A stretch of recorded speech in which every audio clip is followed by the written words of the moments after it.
அனைவருக்கும் இனிய மாலை வணக்கம். ஃபார்ம் கிராஜுவேட்ஸ் ஃபோரம் சார்பில் தொடர்ந்து நடத்தப்படும் இன்று ஒரு தொழில்நுட்பம் நிகழ்ச்சிக்கு உங்கள் அனைவரையும் வருக வருக என வரவேற்கிறேன். இன்றைய நிகழ்ச்சி நமது குழுவின் மூலம் நடத்தப்படும் 727வது நிகழ்ச்சியாகும்.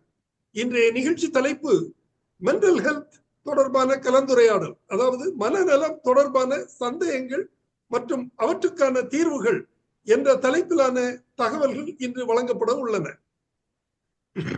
மாற்றங்களும் ஏமாற்றங்களும் பெருகி வரும் இக்காலத்தில் தேடலும் அதிகரித்து அதனால் மன அழுத்தமும் அமைதியின்மையும் உருவாகி பொன்னான வாழ்க்கையையே இழந்திடும் அளவுக்கு நமது குடும்பங்களில் பல்வேறு பிரச்சனைகளும் தலைவிரித்து ஆடுகின்றன. ஏழை விவசாயிகளையும் இந்த வகை பிரச்சனைகள் விட்டு வைப்பதில்லை. பருவநிலை மாற்றத்தினாலும் பேரிடர்கள் ஏற்படுத்தும் அழிவுகளாலும் உற்பத்தி செய்யப்பட்ட பொருட்களுக்கு உரிய விலை கிடைக்காமையாலும் நிதி ஆதாரம் இன்மையாலும் விவசாயிகளும் சொல்லொன்னா துயர துன்பங்களுக்கு ஆளாகி வருகின்றனர். இத்தகைய சூழலில் அனைத்து தரப்பினரும் மனநல ஆலோசனை வழங்கும் விதமாக இன்றைய சிறப்பு நிகழ்ச்சி ஏற்பாடு செய்யப்பட்டுள்ளது. இது ஒரு முக்கோண கலந்துரையாடல் நிகழ்ச்சியாகவும் அதனை தொடர்ந்து அனைவரும் பங்கேற்கும் கேள்வி பதில் நிகழ்ச்சியாகவும் நடத்திட ஏற்பாடு செய்யப்பட்டுள்ளது. இந்த நிகழ்ச்சியை நமக்கு வழங்கிட சிறப்பு விருந்தினராக இங்கே வருகை புரிந்துள்ளார் கோவையைச் சேர்ந்த மனநல ஆலோசகர் டாக்டர் வெள்ளைச்சாமி அவர்கள். அவர்களுடன் கலந்துரையாடல் செய்யும் முக்கிய பிரமுகர்களாக டாக்டர் பி இளங்கோவன், முன்னாள் கூடுதல் இயக்குனர், திரு கே ராசு, காக்ஸ் நிறுவன தலைவர், மற்றும் திரு பி சிதம்பரம், முன்னாள் வேளாண் வணிகவியல் துறை துணை இயக்குனர் ஆகியோர் வருகை புரிந்துள்ளார்கள். வாருங்கள் நிகழ்ச்சிக்கு செல்வோம். முதலில் முதல்நிலை உரை நிகழ்த்துமாறு டாக்டர் வெள்ளைச்சாமி அவர்களை அன்போடு கேட்டுக்கொள்கிறேன். அனைவருக்கும் மாலை வணக்கம் நண்பர்களே. மறுபடியும் இந்த நிகழ்ச்சி மூலமாக உங்களை சந்திப்பதில் மிக்க மகிழ்ச்சி அடைகிறேன். மக்களிடையே மனநலம் குறித்த விழிப்புணர்வு கொஞ்சம் கம்மியாத்தான் இருக்குது. ஏன்னா பயம், அந்த பயம் இருக்கிறதுனால இவர்கிட்ட ஏதாவது கேள்வி கேட்டா நம்மளையும் அந்த லிஸ்ட்ல சேர்த்துட்டா என்ன செய்யன்னு சொல்லி ஓப்பனாக பேசுவதற்கு தயக்கம் இருக்கின்றது. பட் இந்த காலகட்டம், இன்றைய காலகட்டமானது அந்த தயக்கத்திலிருந்து விடுதலையாகி நம்ம சந்தேகங்களை ஒரு விளக்கம் யாரு கொடுப்பார்கள் என்று தெரியாமல் அலைமோதி கொண்டிருக்கின்றார்கள் மக்கள். அதனால் உங்கள் சந்தேகங்களை கேளுங்கள். என்னால் முடிந்தவரை விளக்க உரை கொடுக்க தயாராக இருக்கின்றேன். நேரடியாக இந்த மீட்டிங்ல பேச முடியாட்டாலும் நீங்க என்ன பண்ணுங்க, என் நம்பரை நோட் பண்ணிக்கோங்க. எப்ப வேணாலும் கூப்பிடுங்க, உங்க சந்தேகங்களுக்கு விடை கிடைக்கும். மிக்க நன்றி ஐயா ஜோ அவர்களே. உங்கள் பணி சீரும் சிறப்புமாக தொடரட்டும். மிக்க நன்றி என்னை அழைத்தமைக்கு. நன்றி டாக்டர் வெள்ளைசாமி சார். உங்களுடைய துவக்க உரைக்கு எனது நன்றியினை தெரிவித்துக் கொள்கிறேன். தற்போது கலந்துரையாடல் செய்யும் முதல் நபராக டாக்டர் பி இளங்கோவன் அவர்களை அழைக்கிறேன். Doctor Elangovan sir, please. அனைவருக்கும் வணக்கம். இன்னைக்கு மனநலத்தை பத்தி தெரிஞ்சுக்கிறதுக்கு நம்ம எல்லாம் கூடியிருக்கோம். மனநலங்கிறது என்னமோ வாழ்க்கை நல்லா எடுத்துருக்கோம் நினைச்சு ஒரு திருப்தியா போற மாதிரி திருப்தி தான் மனநலம் சொல்றாங்க சில பேர். ஆனா அப்படி இல்லை. நிலையான ஒரு மனநிலையை நம்ம வச்சுட்டு எல்லா காரியம் செய்யற பொழுது வெற்றி நோக்கி நம்ம சீராக நடத்த முடியும், நடந்து கொள்ள முடியுங்கிறதுல முதல்ல ஒரு வழி இருக்கிறனால இப்ப சார் சில கேள்வி கேட்கலாம்னு ஆசைப்பட்டிருக்கேன். குடிப்பழக்கம் சொல்லுங்க சார். குடி பழக்கமா? ஏன்னா யாருக்கு தண்ணி அடிக்கிறீங்களான்னு கேட்டீங்கன்னாலே இல்ல சார், நான் தண்ணி எல்லாம் அடிக்கிறது கிடையாது, ஐ எம் சோசியல் ட்ரிங்கர் சொல்றாங்க. அப்ப என்ன அர்த்தம்? சொசைட்டி அதை ஏற்றுக்கொண்டதாகத்தான் அர்த்தம். மெஜாரிட்டி மக்கள் எப்படி இருக்கின்றார்களோ நானும் அந்த லிஸ்ட்ல சேர்ந்துட்டேன், மைனாரிட்டியாக நான் இருக்க விரும்பலன்னு இவர்களே ஜஸ்டிஃபை பண்ணிக்கிறாங்க. தான் செய்யும் காரியத்தை ஜஸ்டிஃபை பண்ணிக்கிறாங்க. சோசியல் ட்ரிங்கர் அவங்க எல்லாம்.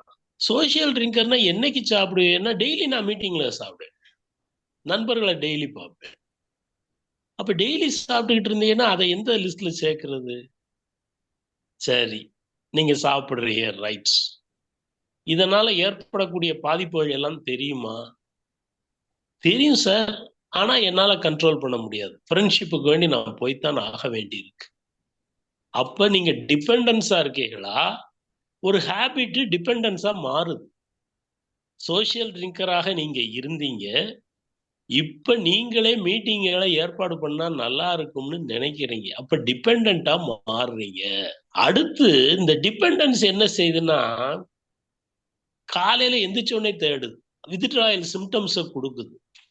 அப்ப நீங்க அடிக்ட் ஆகிக்கிட்டு இருக்கீங்கன்னு அதுக்கு அர்த்தம். வித்ட்ராயல் சிம்டம்ஸ் வந்துருச்சுன்னா அடிக்ட் ஆகிக்கிட்டு இருக்கேன்னு அர்த்தம். ஆனால் யாருமே இந்த அடிக்ட்ங்கிற வார்த்தையை ஒத்துக்கொள்ள விரும்புவதே இல்லை. நான் நினைச்சா எப்ப வேணாலும் நிப்பாட்டுவேன் சார். அப்ப நினைங்க, அதான முடியல. இவர்களுடைய பதில் வித்தியாசமாக இருக்கும். ட்ரீட்மெண்ட் எடுத்துக்கங்க. எனக்கெல்லாம் நான் ஒன்றும் குடியாரம் கிடையாதுங்க. அப்போ ஒரு ஹேபிட், சோசியல் ட்ரிங்கர் ஒரு ஹேபிட்டா மாறுது. அது டிபெண்டன்ஸை உருவாக்குது, வித்ட்ராயல் சிம்டம்ஸை கொடுக்குது, அடிக்டாக மாத்துது. ஆனா ட்ரீட்மெண்ட்டுக்கு உடன்படுவது இல்லை. இதுதான் அதோட பரிணாம வளர்ச்சி. ஆக விஷம்தான். ஆரம்பத்திலேயே கட் பண்ணிட்டோம்னா நல்லது. இதுவரைக்கும் கட் பண்ணாட்டாலும் இன்னைக்கு முடிவெடுங்க. இன்னையிலிருந்து நான் சாப்பிட மாட்டேன்னு சொல்லி இன்னையிலிருந்து நினைங்க. போன மீட்டிங்லயே நான் சொன்னேன், தண்ணி அடிக்கிறத நான் 1 மாசம் கழிச்சு தான் சாப்பிடுவேன், மாசத்துக்கு ஒரு தடவை தான் சாப்பிடுவேன், இப்படி எல்லாம் பேசிட்டு இருக்காதுங்க. ஒரே ஒரு நாள் புரட்சி மாதிரி ஆக்டர் விஜய் சொன்ன மாதிரி ஒரு விரல் புரட்சி சொன்னார் பாருங்க. நீங்கள் அந்த ஒரு நாள் புரட்சி செய்யுங்க. இன்றைக்கு ஒரு நாள் தண்ணி அடிக்க மாட்டேன் சத்தியமாக, எந்த காரணத்தை முன்னிட்டும். இப்படி காலை எழுந்தவுடன் ஒரு சத்தியத்தை நீங்க வச்சுக்கிட்டு டெய்லி அந்த சத்தியத்தை கடைபிடிக்கும். நான் உங்ககிட்ட ரிக்வெஸ்ட் பண்றது ஒரே ஒரு நாள் நீங்க தண்ணி அடிக்காம, இது உங்களுக்கு சாத்தியமாகத்தான் இருக்கும் என்று நம்புகிறேன். நிறைய பேர் சூசைட் பண்ணிக்கிறாங்க சார், அதை பத்தி சொல்லுங்க சார். இந்த சூசைடுங்கிறது பாத்தீங்கன்னா சமீப காலத்துல கொஞ்சம் அதிகமா தான் தெரியுது. அந்த சின்ன சின்ன விஷயங்களுக்கு ஃப்ரஸ்ட்ரேஷன் ஆகி ஃபெயிலியரை தாங்க முடியலன்னு சொல்லி ஸ்கூல் கோயிங் சில்ட்ரனே இப்ப ஆரம்பிச்சுட்டு, லாஸ்ட் ஒரு 15 டேஸ்க்கு முன்னாடி பாத்தீங்கன்னா ஒரு பர்த்டேக்கு ஒரு பையன் வந்து ஜாக்குவார் கேட்டிருக்கிறார். நார்த் இந்தியாவில் ஜாக்குவார கார் வந்து அவங்க அப்பாட்ட கேட்டிருக்காரு. அவர் BMW எடுத்து கொடுத்துருக்கிறார். இந்த பையன் என்ன பண்ணிட்டாப்ல, BMW காரோட போய் யமுனா ரிவர்ல விழுந்துட்டார். வேற அவரை காப்பாத்தி கொண்டு வந்து ஜாக்குவார் வாங்கி தரேன் கவலைப்படாதன்னு சொல்லி, இது என்ன ஜாக்குவார் தான் முக்கியமா இல்ல அப்பா வந்து இதை எதுக்கு ஒரு உதாரணமா தான் நான் சொல்றேன். ஆக சின்ன சின்ன விஷயங்களுக்கும் எமோஷனல் ஃப்ரஸ்ட்ரேஷன் டாலரன்ஸ் லெவல் கம்மியாக இருக்கின்றது சமீப காலமாக. சூசைடுன்னு சொல்லி ஈஸியா எல்லாரும் சொல்லிடுறாங்க. ஆனா அதற்கு பின்னாடி பல காரணங்கள் இருக்கின்றது. ரீட்ராஸ்பெக்டிவ் அனலைசிஸ் ஆஃப் த கிளையண்ட், அதுக்கு வந்து சைக்கலாஜிக்கல் அட்டாப்சிம்பாங்க. அட்டாப்சின்னா போஸ்ட்மார்ட்டம். சைக்கலாஜிக்கல் அட்டாப்சின்னா அவருடைய மனநிலையை நம்ம உட்கார்ந்து அசஸ் பண்ணோம்னா வெளியே தெரியாத விஷயங்கள் எல்லாம் வெளிப்படும். இதுல ஃபர்ஸ்ட் அண்ட் ஃபோர்மோஸ்ட் என்னன்னா, தனிமையில உட்கார்ந்து இருக்கும் போது அவர் காதுல யாரோ பேசிக்கிட்டு இருக்கிற மாதிரி இருக்கு. ஆடிட்டரி ஹாலுசினேஷன் அதற்கு பேர். மனச்சிதைவு நோயில இது ஒரு வெளிப்பாடு. அப்ப அது உள்ளுக்குள்ள இருந்துகிட்டு என்ன சொல்லுது, எதுக்கு நீ உயிரோட இருக்கிற, செத்து போயேன், இந்த உலகத்துல நீ இருந்து என்ன செய்ய போற. இது சொன்ன உடனே அது பேச்சை கேட்டு ரெஸ்பாண்ட் பண்ணி அவர் கமிட் பண்ணிடுவாரு சூசைடு. ஆடிட்டரி ஹாலுசினேஷன் இருக்கா இல்லையான்னு எப்படி கண்டுபிடிக்கிறது? அது இந்த ப்ரொஃபஷனல் எக்ஸ்பர்ட்ஸோட உட்கார்ந்து பேசும்போது தான் கண்டுபிடிக்க முடியும். ஃபர்ஸ்ட் ரீசன் சூசைடுக்கு காதுல மாய ஒலிகள் கேட்டுக்கொண்டிருப்பது. இரண்டாவது, 12% மக்களுக்கு டிப்ரெஷன் இருக்கின்றது. அந்த டிப்ரெஷன்ல முக்கியமானது என்னன்னா சூசைடல் ஐடியேஷன் அண்ட் அட்டம்ப்ட்ஸ். ஏன் அவங்களுக்கு ஒரு கில்ட் ஃபீலிங் வந்துடுது. ஐ ஆம் ஒர்த்லெஸ், ஐ ஆம் அன்ஃபிட் சொல்லி கில்ட் ஃபீலிங் இருக்கும். இந்த என்னாலதான் எல்லா தவறுகளும் நடக்கின்றது, இந்த தவறுகளுக்கு காரணம் நான் என்ன பாவம் செஞ்சனோ தெரியல. Ideas of hopelessness, ideas of helplessness, ideas of worthlessness, இந்த மூணும் சேர்ந்து என்ன செய்யுது, சூசைடை நோக்கி அவர்களை தள்ளுகின்றது, தற்கொலையை நோக்கி தள்ளுகின்றது. மெயின் ரீசன் இதுதான்.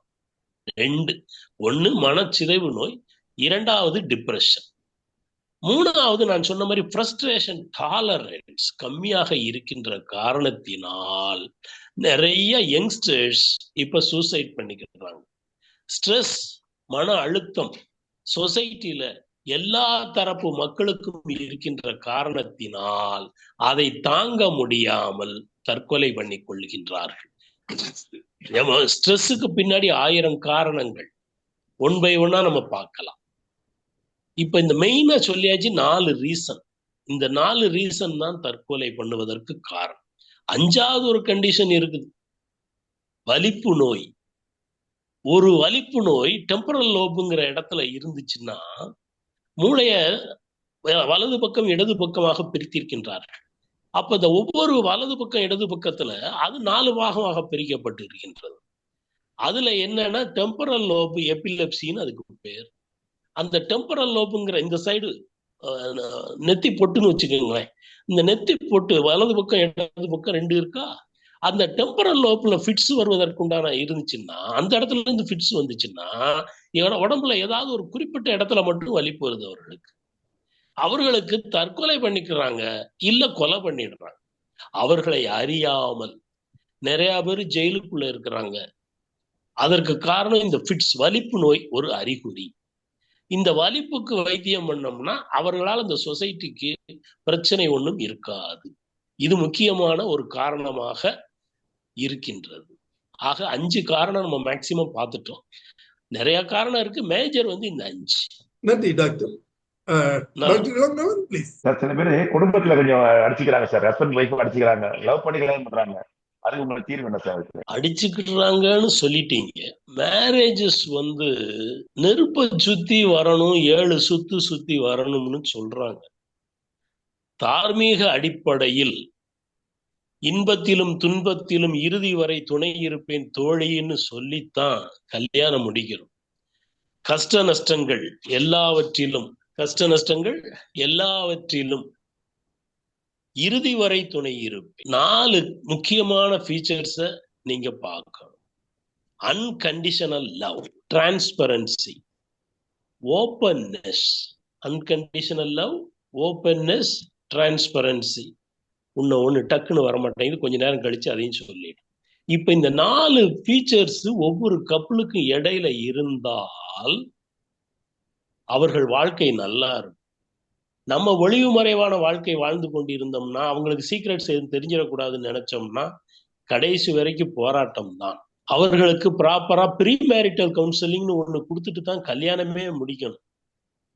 எத்தனை பேர் ப்ரீ மேரிட்டல் கவுன்சிலிங்க்கு வராங்க? At least post marital counselling, marital therapy, அதுக்காவது வாங்கன்னு தான் நாங்க சொல்றோம். வந்தோம்னா சால்வ் ஆகாத ப்ராப்ளமே இந்த உலகத்தில் கிடையாது. உட்கார்ந்து பேசுனா எல்லா ப்ராப்ளமும் சால்வ் ஆயிடும், குடும்ப வாழ்க்கை நல்லா இருக்கும். சில பேரு தூங்க முடியலங்கிறாங்க சார், தூக்கம் வரலங்கிறாங்க. என்னப்பா தூக்கம் கேட்டா ராமசார் நான் கண்டுபிடிச்சா இருப்பேன் சார், நான் வீடியோ கண்டுபிடிச்சேன்னு சொல்றாங்க. அதுக்கு என்ன காரணம் இருக்கு? தூக்கம்னு சொன்னீங்க, அது ஒரு வரப்பிரசாதம் சார். சின்ன குழந்தைய பிறந்த புதுசுல பார்த்தீங்கன்னா 18 மணி நேரம் தூங்குது. 70-80 வயசு ஆளுகளை பார்த்தா மோர் தென் 15 ஹவர்ஸ் தூங்குறாங்க. குழந்தைகளும் பெரியவர்களும் இந்த தூக்கத்தில் அதிகமான நேரத்தை செலவழித்துக் கொண்டிருக்கின்றார்கள். அது இயற்கை. எடைப்பட்ட வாழ்க்கையில் என்னால தூங்க முடியலன்னு சொன்னோம்னா அதற்கு நிறைய காரணங்கள் இருக்கின்றது. ஸ்லீப் ஹைஜீன் அது முக்கியமானது. நீங்க ரெகுலராக ஒரு குறிப்பிட்ட டயத்தை வைத்துக்கொண்டு சயின்டிபிக் கேட்ஜெட்ஸை 2 மணி நேரத்திற்கு முன்னதாக ஆஃப் பண்ணிட்டு பெட்டுக்கு போகும்பொழுது பிரேயர் பண்ணிட்டு அந்த குறிப்பிட்ட டயத்தில் படுக்க பழகிவிட்டால் மார்னிங் ஒரு 6 to 7 ஹவர்ஸ் ஸ்லீப் உங்களுக்கு போதுமானது. மோர் தென் 9 ஹவர்ஸ் ஸ்லீப் இருந்துச்சுன்னா danger, less than 4 hours sleep இருந்தாலும் டேஞ்சர். ஆக பிராக்டிஸ்ல தான் இதை நீங்க கொண்டு வர முடியும்.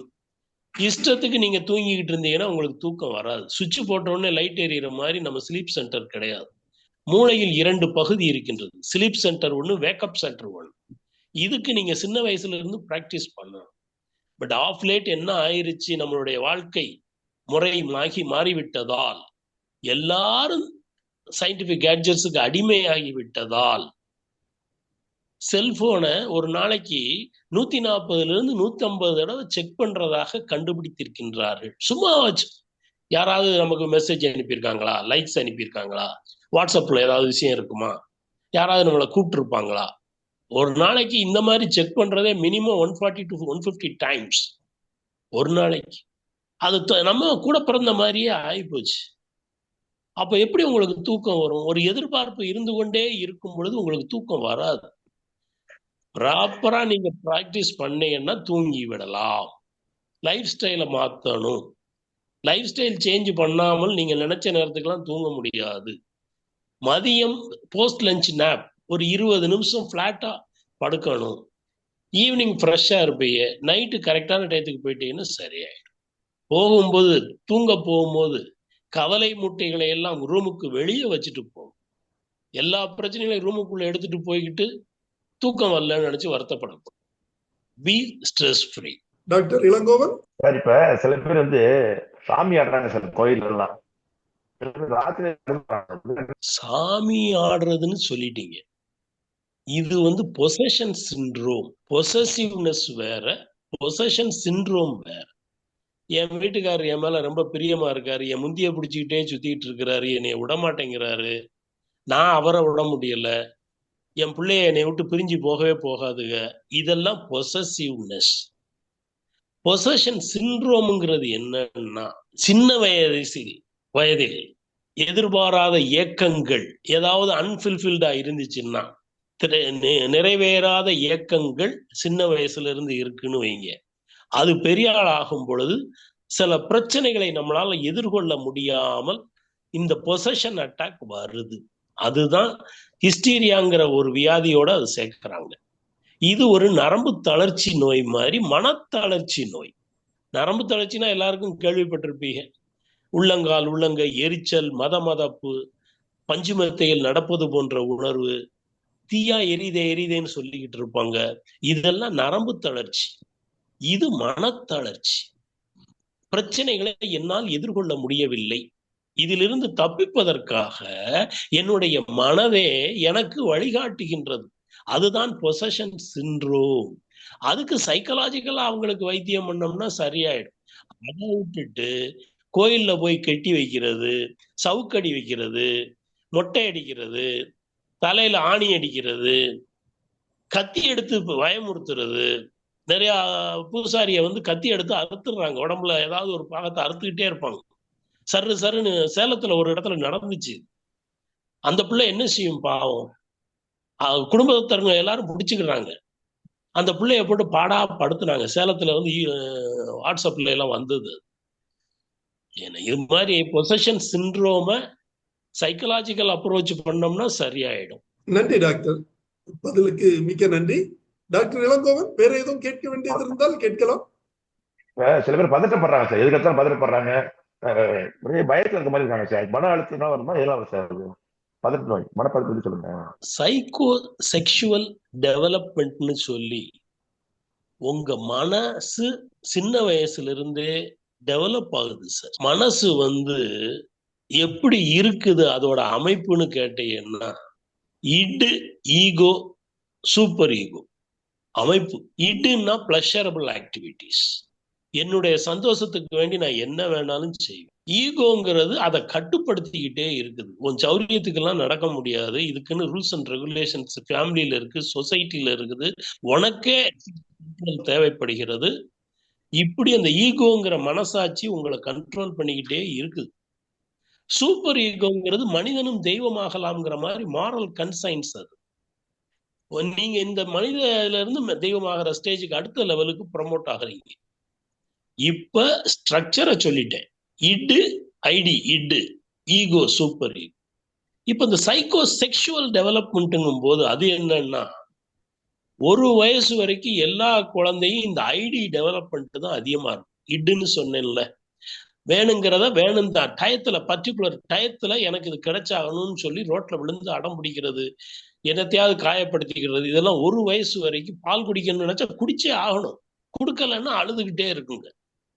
இது அந்த தன்னை சந்தோஷப்படுத்துவதற்காக செய்யக்கூடிய ஒரு அனிமல் இன்ஸ்டிங், அந்த ஐடி 1 வயசு வரைக்கும். 2 வயசுல இருந்து 3 வயசு வரைக்கும் நரம்புகள் எல்லாம் முதுகு தண்டுவளத்துல இருந்து எல்லாமே டெவலப் ஆகிறது. 2 வயசுல இருந்து 3 வயசு வரைக்கும். இந்த 3 வயசு வரைக்கும் பாத்தீங்கன்னா டாய்லெட் ட்ரைனிங்லாம் நீங்க அப்பதான் கொடுக்கணும். 3 வயசுக்குள்ள டாய்லெட் ட்ரைனிங் வந்து அந்த பிள்ளைகளுக்கு கிடைக்கணும். 3ல இருந்து 6 வயசு வரைக்கும் பாத்தீங்கன்னா அடுத்த ஸ்டேஜ்னு அதுக்கு பேரு.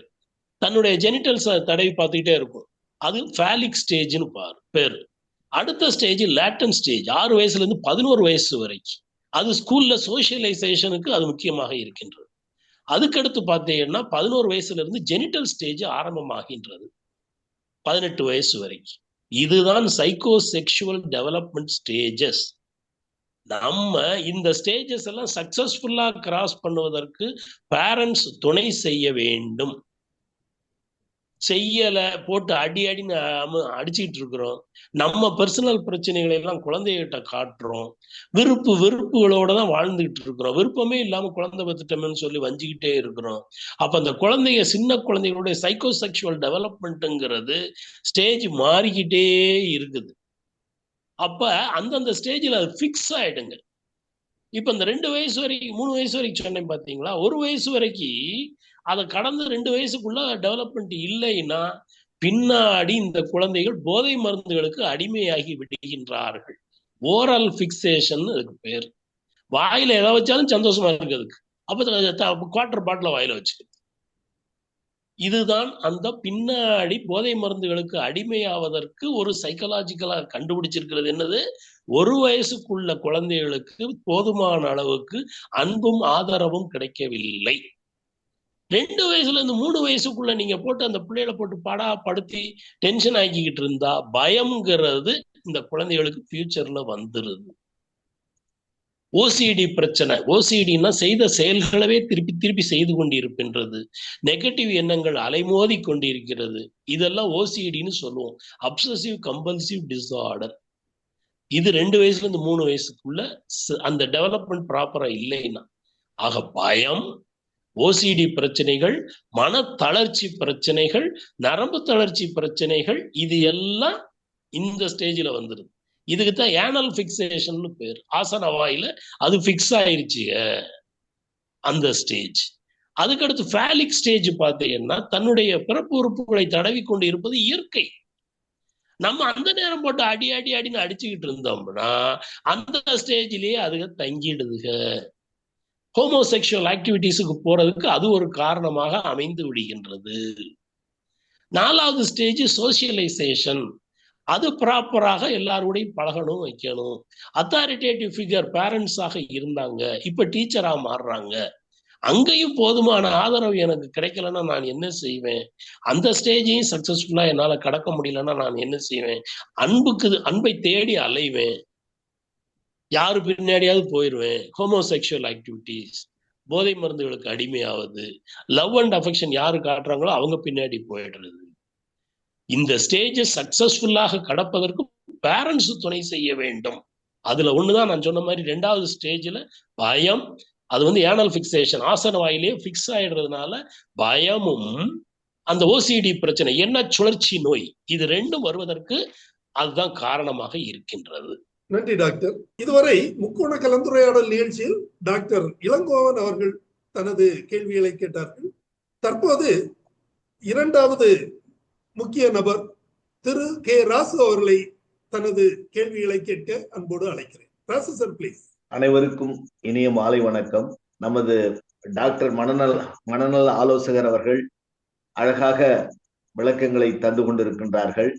எனக்கு ஏற்பட்டுள்ள சில சந்தேகங்களை நம் டாக்டர் அவர்களிடம் கேட்டு தெரிந்து கொள்ளலாம் என்று நினைக்கின்றேன். தற்பொழுது அதாவது பார்த்தீங்கன்னாக்கா நிறைய பிரச்சனைகள் அதிகமாகுது. அந்த பிரச்சனைகள் அதிகமாகும் பொழுது நமக்கு ஒரு தொடர்ந்து ஒரு வேலையை செய்யும் பொழுதோ அல்லது அந்த தொடர்ந்து வேலையை செய்ய முடியாத ஒரு சூழ்நிலை ஏற்பட்டு ஒரு மன சோர்வு ஏற்பட்டு போகுது. ஒரு வேலையை செஞ்சுக்கிட்டு இருக்கோம், அதுல சந்தோஷமா செய்யறோம். சில சமயங்கள்ல பாத்தீங்கன்னாக்கா இயற்கையாவே நமக்கு மன சோர்வு ஏற்படுது. அப்புறம் மனசோர் ஞாபக மறதின்றது பாத்தீங்கன்னாக்கா ஏஜ், அதாவது எபோவ் 60 சொல்லும்பொழுது ஞாபக மறதி ஒன்று ஏற்பட்டுக்கிட்டு இருக்கு. இந்த மன சோர்வை நாம எப்படி போக்கலான்றதை பத்தி கொஞ்சம் சொல்லுங்க டாக்டர். மிக்க அருமையான கேள்வி sir. Feeling low and high எல்லாருக்கும் ஏதோ ஒரு காலகட்டத்தில் ஃபீலிங் லோ ஆர் ஹை, இது இயற்கை. எல்லா நேரமும் உங்க மூடு ஒரே மாதிரி இருக்காது. மூடுங்கிறது உணர்ச்சி சம்பந்தப்பட்டது. சிசோஃப்ரினியாங்கிற மனச்சிதைவு நோய் எண்ணம் சம்பந்தப்பட்டது. மூட் டிசார்டர்ங்கிறது உணர்ச்சி சம்பந்தப்பட்டது. நம்ம உணர்ச்சிகள் எப்பொழுது ஒரே மாதிரி இருப்பது இல்லை. ஃபீலிங் லோ ஆர் ஹை, இது இயற்கையான விஷயம். ஆனால் நீங்க சொல்றீங்க பாருங்க, டிப்ரெஷன்ங்கிற மனச்சோர்வுன்னு சொன்னா அது வேற கேட்டகரி. உலகத்தில் 12% மக்கள் இந்த மன சோர்வு வியாதியால் கஷ்டப்பட்டு கொண்டிருக்கின்றார்கள். அதில் ஆண்களை காட்டிலும் பெண்கள் தான் அதிகமாக இருக்கின்றார்கள். 2:1 ரேஷியோ. 2 பெண்ணுனா 1 ஆண். இதுதான் கணக்கு. உலகம் முழுக்க இந்த பிரச்சனை இருக்கு. அதை நம்ம ஒத்துக்கிட்டு தான் ஆகணும். Learnt helplessness. லேர்ன்ட் ஹெல்ப்லெஸ்னஸ்ங்கிற ஒரு தியரி இருக்கு, செலிக்மான் தியரி. அது என்ன சொல்லுதுன்னா, எனக்கு திறமை இருக்கு, நான் படிச்சிருக்கிறேன், எனக்கு ஆப்பர்ச்சுனிட்டிஸ் கிடைக்கவே இல்லை, எதிர்பார்த்தபடி என்னுடைய வாழ்க்கை போக மாட்டேங்குது, 4 சுவருக்குள்ளேயே என்னுடைய வாழ்க்கை முடிய போகுது, நான் என்ன இதுல இருந்து வெளியே வருவது எப்படி எனக்கு தெரியவில்லை. இதுதான் லேர்ன்ட் ஹெல்ப்லெஸ்னஸ். எனக்கு தெரியுது நான் கஷ்டப்பட்டுக்கிட்டு இருக்கேன்னு தெரியுது, யாராவது கை கொடுத்து தூக்கி விட்டாங்கன்னா நல்லா இருக்கும்னு தோணுது, ஆனா கண்ணு கட்டிய தூரம் வரை எனக்கு ஆளே இல்லை. Learned helplessness. முதல்ல சொன்னேன், ideas of hopelessness, helplessness and worthlessness, guilt feeling. இந்த 4 முக்கியமானது டிப்ரெஷன்ங்கிற மனச்சோர்வு வியாதிக்கு கண்டுபிடிக்கிறதுக்கு. ஈஸியா உங்களுக்கு ஒரு டிப்பு சொல்லித்தார். சிஜி கேப்ஸ், SIGECAPS, இதுதான் சிஜி கேப்ங்கிற ஒரு நிமோனிக். SIGECAPS. எஸ்ங்கிறது சொமாட்டிக் கம்ப்ளைண்ட்ஸ். உடல் ரீதியாக தலை முதல் பாதம் வரை எனக்கு எங்கேயோ ஒரு இடத்தில் வலி இருந்துகிட்டே இருக்கு. ஹெட் டு ஃபுட், தலைவலியா இருக்கலாம், இடுப்பு வலியா இருக்கலாம், முழங்கால் வலியா இருக்கலாம், ஏதோ ஒரு வலி டாக்டர்களால கண்டுபிடிக்க முடியவில்லை. எல்லா டெஸ்டும் நான் பண்ணிட்டேன், எல்லா இன்வெஸ்டிகேஷன்ஸ் பண்ணதுக்கு பிறகு கூட எனக்கு பெயின் போக மாட்டேங்குது. அப்ப ஃபர்ஸ்ட் கம்ப்ளைண்ட் என்னது? S, somatic complaints. சோமானா பாடி, ஏதோ ஒரு இருந்துகிட்டு இருக்கு. ஒண்ணு. ஐங்கிறது இன்சாம்னியா. இன்சாம்னியாங்கிறது ஸ்லீப் டிஸ்டர்பன்ஸ். காலையில நீங்க 6 மணிக்கு தான் எந்திப்பீங்க ரெகுலரா, ஆனா 4 மணிக்கு பிறகு எனக்கு தூக்கமே வரமாட்டேங்குது. 2 hours prior to the routine wake-up time. 2 மணி நேரத்துக்கு முன்னாடியே நான் எந்திரிச்சிடுறேன். என்னைய சுத்திலும் படுத்திருக்காங்க, எல்லாரும் கொரட்டை விட்டு தூங்கிட்டு இருக்காங்க, என்னால தூங்க முடியல. அவங்க தலையில கல்ல போடலாமாங்கிற எண்ணம் கூட எனக்கு வந்துருது. சூசைட் பண்ணிக்கலாம்ங்கிற ஐடியா கூட வந்துருது. சூசைட்லாம் காலையில தான் நடக்குது அதிகமாக. ஆக ஐங்கிறது இன்சாம்னியா, ஸ்லீப் டிஸ்டர்பன்ஸ். ஜிங்கிறது கில்ட் ஃபீலிங். ஈங்கிறது எனர்ஜி லெவல் எனக்கு கம்மியாக இருக்குது, ஈஸியா நான் ஃபெட்டிக் ஆயிடுறேன், கொஞ்ச நேரத்துல வேலை பார்த்தாலும் நான் ஃபெட்டிக் ஆயிடுறேன். எனர்ஜி லெவல் லோவா இருக்கு. சி, கான்சென்ட்ரேஷன் எனக்கு கம்மியா இருக்கு. நல்லா தான் இருந்தேன், இப்ப கொஞ்ச நாளாவே எனக்கு கான்சென்ட்ரேஷன் பவர் எனக்கு கம்மியா இருக்கு. அப்படைட். ஒண்ணு நான் அதிகமா சாப்பிட்டுட்டு இருக்கேன், இல்ல கம்மியா சாப்பிட்டு. கடலை மிட்டாய் சாப்பிடணுங்கிற ஆசை எனக்கு ரொம்ப வந்துகிட்டே இருக்குது. ஸ்வீட்ஸ் கொஞ்சம் அதிகமா சாப்பிட்டா நல்லா இருக்கும்னு தோணுது. Craving for sweets. உங்களுக்கு ஸ்வீட்டே பிடிக்காது, ஆனா திடீர்னு நீங்க ஸ்வீட் நோக்கி போய்கிட்டு இருக்கீங்கன்னா, கடலை மிட்டாயை தேடி தேடி வாங்கி சாப்பிட்டுட்டு இருக்கீங்கன்னா, மன சோர்வின் வெளிப்பாடாக கூட இருக்கலாம். ஏ appetite, ஒண்ணு அதிகமா சாப்பிடுறாங்க இல்ல கம்மியா சாப்பிடுறாங்க. பி சைக்கோமோட்டார் ஆக்டிவிட்டி கம்மியா இருக்குது எனக்கு. சைக்கோன்னா மனசும் பாதிக்குது, மோட்டார் ஆக்டிவிட்டிஸும் குறைஞ்சிருது. நல்ல பிரிஸ்கா ஓடிக்கிட்டு இருந்தாலும் இப்ப நத்த மாதிரி ஒடுங்கி போயிட்டேன்.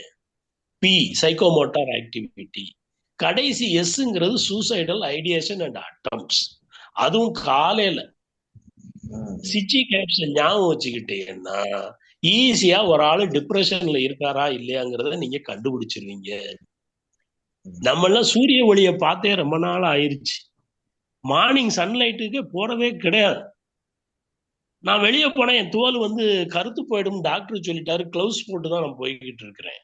லேடிஸ், சன்லைட் தான் அருமையான ட்ரீட்மெண்ட் ஃபார் மன சோர்வு. என்னைக்கு நம்ம சன்னை பார்க்கறது கிடையாதோ, சன்லைட்டுக்கு வாக்கிங் போறது கிடையாதோ, டிப்ரெஷனை தவிர்க்க முடியாது. உங்களுக்கு டிப்ரெஷன் ஆகணும்னு நினைச்சேன்னா காலையில ஒரு மணி நேரம் சன்லைட்ல வாக்கிங் போங்க காலையில. அப்பதான் உங்களுக்கு நல்லது. மத்தியானம் வாக்கிங் டாக்டர் போய் சொல்லிட்டாரு வெயில்ல நினைச்சு மத்தியானம் 11-12 மணிக்கு போனீங்கன்னு வச்சுங்க, அல்ட்ரா வயலட்டுங்கிற ஒரு ரேஸ் அதிகமாக இருப்பதால் தோலை பாதிக்கும். சாயந்தரம் 4 to 5 போனீங்கன்னா விட்டமின் டி அதிகமாக உற்பத்தி ஆகும். உங்களுக்கு தோலுக்கு அடியில் இருக்கக்கூடிய கொழுப்பு எர்கோஸ்டிரால்ங்கிறது கொழுப்பு, அது என்ன செய்யுது, விட்டமின் டி ஆக உங்களுக்கு கன்வெர்ட் பண்ணி கொடுக்குது. அதுவும் ஈவினிங் வெயில் 4 to 5. மார்னிங் வெயில் டிப்ரெஷனுக்கு நல்லது. விட்டமின் டி வேணும்னு நினைச்சோம்னா சாயந்தர வெயில். இப்ப நீங்க ரிப்போர்ட் எடுத்து பாருங்க, எல்லாருக்கும் விட்டமின் டி டெஃபிஷியன்சின்னு தான் கொடுக்குறாங்க. ஏன்னா நம்ம சன்னுக்கே போறது கிடையாது. எப்படி சார்? ஆக இந்த விஷயம் முக்கியமானது. காலையிலையும் வாக்கிங் வெயில்ல போங்க, சாயந்தரமும் போங்க. ஒரு நாளைக்கு 2 மணி நேரம் உங்களுக்குன்னு செலவழிச்சீங்கன்னா டிப்ரெஷன்ங்கிற வார்த்தையே உங்க டிக்ஷனரியில இருக்காது. ஓகே சார், இயற்கையாக சொல்லி கொடுத்துட்டேன். அந்த ஞாபக மறதி. அப்புறம் ஒரு செகண்ட், ஞாபக மறதின்னு சொல்லிட்டீங்க. இது எல்லாருக்கும் ஸ்ட்ரெஸ்னால வரக்கூடியது. இந்த ஞாபக மறதி, இந்த டிப்ரெஷன்ல வரக்கூடியது சூடோ டிமென்ஷியா. அதுக்கு என்ன பேரு சார்? டிமென்ஷியாங்கிறது ஞாபக மறதி நோய். சூடோ டிமென்ஷியானா போலியான ஞாபக மறதி. I don't know type of answers. நீங்க எதை கேளுங்க, ஐ டோன்ட் நோ. ஒரு ஆளு I don't know type of ஆன்சர்ஸை கொடுத்துக்கிட்டே இருக்காருன்னா அவரு டிப்ரெஷன்ல இருக்காருன்னு அர்த்தம். சூடோ டிமென்ஷியா 60-65 வயசுக்கு மேல ஒரு ஞாபக மறதி நோய் வருதுன்னா அது டிமென்ஷியாவாக இருக்கலாம். ஆனால் அதுக்கு முன்னாடியே எனக்கு ஞாபக மறதி இருக்குன்னா ஒண்ணு ஸ்ட்ரெஸ் லெவல் அதிகமாயிருச்சு, இல்ல சுகர் அதிகமாக பிளட்ல இருக்குது, இல்ல டிப்ரெஷன்ல அவர் இருக்காருன்னு அர்த்தம். I don't know type of answers சொல்லிக்கிட்டு இருக்காருன்னா டிப்ரெஷன் தான். செக்ஸுவல் ப்ராப்ளத்தை பத்தி எல்லாம் சொல்லிட்டு இருக்காங்க. அது செக்ஸுவல் ப்ராப்ளம் லேடிஸுக்கும் கொஞ்சம் அதிகமா இருக்கும், அது ஜென்ஸுக்கும் அந்த செக்ஸுவல் இஷ்யூஸ் இருக்கு. அதுக்கு அதை பத்தி உங்களுடைய கொஞ்சம் இதை எக்ஸ்பிளனேஷன் கொடுத்தீங்கன்னா நல்லா இருக்கும்னு நினைக்கிறேன். Very good sir, very good. இந்த கேள்வி எல்லாரும் ஓப்பனா பேச மாட்டாங்க. வெக்கப்பட்டுக்கிட்டு இவர் ஏதாவது நம்மள தப்பா நினைச்சிருவாரோ நினைச்சுக்கிட்டு சோசியல் ஸ்டிக்மா. இதுதாங்க முக்கியமான ஏரியா. நம்ம ஓப்பனா பேச ஆரம்பிச்சிட்டோம்னா நமக்கு இருக்க சந்தேகங்களுக்கு விடை கிடைச்சிடும், நம்மளுடைய ஐயங்கள் எல்லாம் தீர்ந்துடும், பிறகு நம்ம பெர்ஃபார்மன்ஸ் நல்லா இருக்கும். இது இயற்கை. டாக்டர்கிட்ட இவங்க பேசுறதுக்கு தயக்கமா இருக்கிறதுனால, டாக்டர்களும் இந்த கேள்வியை கேட்கறதுக்கு யோசிக்கிறதுனால டைம் வேஸ்ட் பண்ணி என்ன செய்ய போறோம்? வயசாயிருச்சுல, இவரால என்ன செய்ய முடியும்? இவங்களா டாக்டர்களே இவங்க ஒரு முடிவு பண்ணிக்குவாங்க. செக்ஸ்ன்னு பார்த்தீங்கன்னா சின்ன வயசுல இருந்தே நம்ம அதை பார்க்கணும். நான் ஏற்கனவே சொன்னேன், 3வது ஸ்டேஜ் என்னது? Phallic stage. சந்தோஷம் அதுல கிடைக்குது.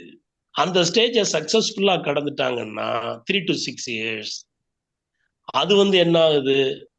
நல்லா இருக்கும். இல்லைன்னா ஹோமோசெக்சுவல் பின்னாடி போறதுக்கு சான்ஸ் அதிகம்.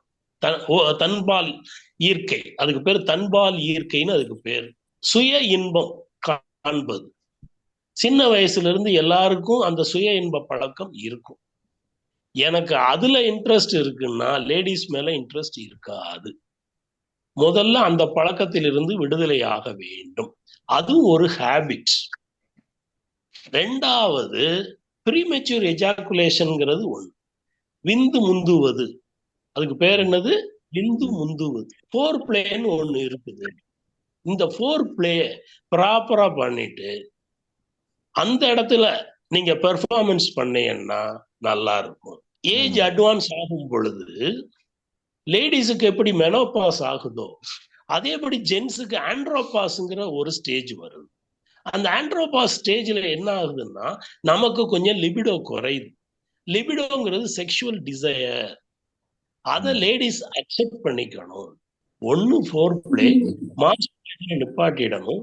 மூணாவது சுகர் இருக்கான்னு பார்க்கணும், ப்ரெஷர் இருக்கான்னு பார்க்கணும், மாத்திரைகள் ஏதாவது சாப்பிட்டேன்னா அந்த மாத்திரையுடைய சைடு எஃபெக்ட்ஸ் ஏதாவது இருக்கான்னு பார்க்கணும். இதெல்லாம் பார்த்துட்டு ஃபிட்னஸ் எக்ஸசைசஸ் ஒழுங்கா பண்ணிக்கிட்டு இருந்தீங்கன்னா ஜெனிட்டல்ஸுக்கு ரத்த ஓட்டம் அதிகமாக இருக்கும் பொழுது ஆட்டோமேட்டிக்கா உங்களுடைய பெர்ஃபார்மன்ஸ் நல்லா இருக்கும். இது போக இன்னொன்னு இருக்கு, லௌகீக விஷயங்கள். நம்ம இந்த சமாச்சாரம் பிரியாணில எல்லாம் போடுவாங்க தெரியுமா, அஃப்ரோடிசியாக் எஃபெக்ட். அந்த அஃப்ரோடிசியாக் லவங்கப்பட்ட கசகசா, திரிபலா இதெல்லாம் ரொம்ப நல்லது. இன்னும் சொன்னா ஜாதிக்காய் இதெல்லாம் சாப்பிட ஆரம்பிச்சோம்னா உடம்புக்கு நல்லா இருக்கும். பிரியாணி சாப்பிட்ற அன்னைக்கு தான் அது சாப்பிடணுங்கிறதே கிடையாது, ரெகுலராகவே சாப்பிட்டுக்கலாம். நைட்ல ஒரு அரை ஸ்பூன் 3/4 ஸ்பூனு நம்ம கடுக்கா பொடி, ஒரு நாள் லவங்கப்பட்டை சிலோன் பட்டைன்னு இருக்கு, அந்த சிலோன் பட்டையை வாங்கி பொடி பண்ணி நைட்ல ஒரு அரை ஸ்பூன் 3/4 ஸ்பூனு பால்ல கலந்து சாப்பிட்டுக்கணும். கொஞ்சம் சூடும்பாங்க, பால்ல கலந்து சாப்பிட்டா அந்த சூடும் தணிஞ்சிடும். இதெல்லாம் இயற்கையான விஷயங்கள். இதுக்கு போயிட்டு மாத்திரையெல்லாம் சாப்பிட்டுட்டு நம்ம உடம்பு கெடுக்க கூடாது. எல்லாரும் நல்லா இருங்க சார். நல்லா இருங்க. நன்றி டாக்டர், உங்களுடைய தகவல்களுக்கு மிக்க நன்றி. திரு கே. ராசு அவர்களுக்கு எனது சிறப்பான நன்றியை தெரிவித்துக் கொள்கிறேன். அதாவது குழந்தைகள் பிரச்சனைகள், அது மாதிரி பருவ வயது பிரச்சனைகள் தொடர்பான உங்களுடைய ஆலோசனைகள் சொல்லுங்க. குழந்தைகள் பிரச்சனைன்னு சொல்லும் போது கலீல் ஜிப்ரான் உருது கவிஞர் சொன்ன வார்த்தை தான் எனக்கு ஞாபகம் வருது. குழந்தைகள் உங்கள் மூலமாக பிறந்தவர்கள், உங்களுக்கு பிறந்தவர்கள் அல்ல. நம்ம என்ன நினைக்கிறோம், நம்மளுடைய எண்ணங்கள், கற்பனைகள் எல்லாத்தையும், கனவுகள் எல்லாத்தையும் குழந்தைய மேல திணிக்கிறோம். முதல்ல நம்ம அந்த குழந்தைய ஜெராக்ஸ் காப்பி மாதிரி இருக்கணும்னு ஆசைப்பட மாட்டோம், ஆசைப்படக்கூடாது, கம்பேர் பண்ணக்கூடாது. ஒவ்வொரு குழந்தையும் யூனிக். ஒரு குழந்தை மாதிரி இன்னொரு குழந்தை கிடையாது. இப்ப குழந்தை வளர்ப்புலேயே பிரச்சனைகள் அதிகமாகி இருக்கின்றது. சாக்கர் மாமுன்னு சொல்லி வேலைக்கு போற பெண்கள் குடும்பத்தையும் நிர்வகிக்கக்கூடிய காலமாகி விட்டது.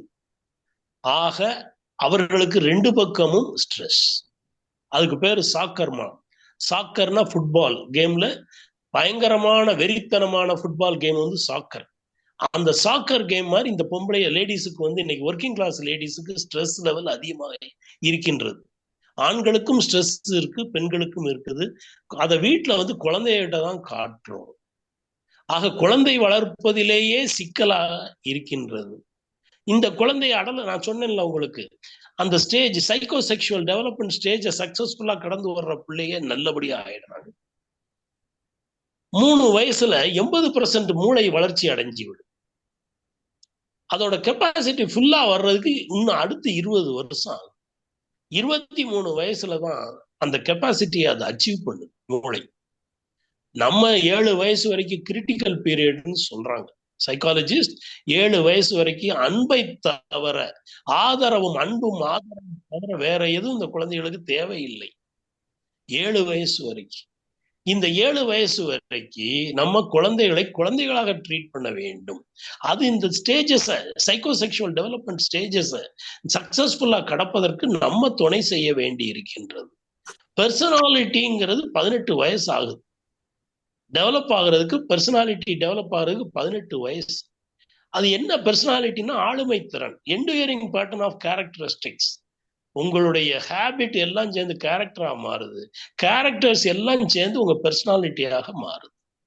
ஆக சின்ன வயசுல இருந்து ஹேபிட் என்னென்ன நல்லதா இருந்தாலும் கெட்டதா இருந்தாலும் 40 நாள் ஒரு ஹேபிட் மாறணும்னா, நல்லதா மாறணும்னா, இல்லைன்னா தொடரணும்னு நினைச்சா 40 நாள் நீங்க தொடர்ந்து செஞ்சீங்கன்னா அது மாறிடும். அது தொடர்ந்துடும். அது கேரக்டரா மாறுது.